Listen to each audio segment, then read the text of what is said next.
L'affaire Joël Herman Kungang, le Balthazar de Douala, qui a défrayé les chroniques cette semaine sur la page de Zumento, où on a trouvé plus de 50 vidéos de lui filmées à l'insu dans un appartement à Douala, où il était en train de niaise près de 50 femmes. À ma grande surprise, cet individu est le même qui, durant le Covid, était lié à un gros scandale financier de plus de 15 000 euros. Il avait détourné grâce à son association KDGF IFAO.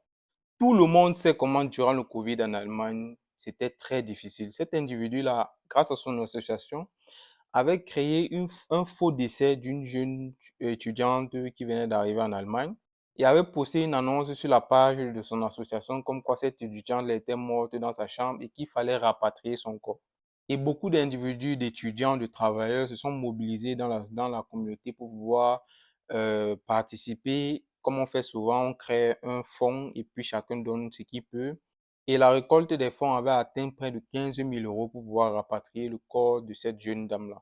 Il faut retenir que durant le Covid, les étudiants comme nous là, on n'avait pas de travail, on avait perdu nos jobs, il fallait payer l'assurance manger. Et certains qui travaillaient même avaient également perdu leur job comme ingénieur et tout. C'était une période vraiment difficile. Malgré ça, les gens se sont mobilisés pour pouvoir cotiser et renvoyer le corps de cette jeune dame-là. Et ça a atteint près de 15 000 euros. Heureusement, cette jeune dame-là n'était pas morte.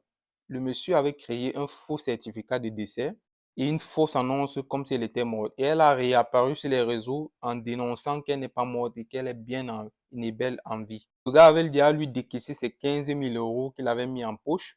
Et après ça, lui-même, il a fait une vidéo pour avouer qu'il avait juste fait un montage et fait une fausse annonce comme quoi la dame était morte et tout.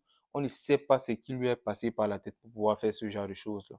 Parfois, je me demande comment est-ce que certaines personnes arrivent à faire ce genre, commettre ce genre de choses-là. En fait, tellement ils ont le vol dans le sang, qui passent par ils créent des associations fictives, des associations pour pouvoir détourner des sommes, des subventions de l'État allemand dans certaines associations ici. Toutes les associations, il y a toujours la fraude dedans.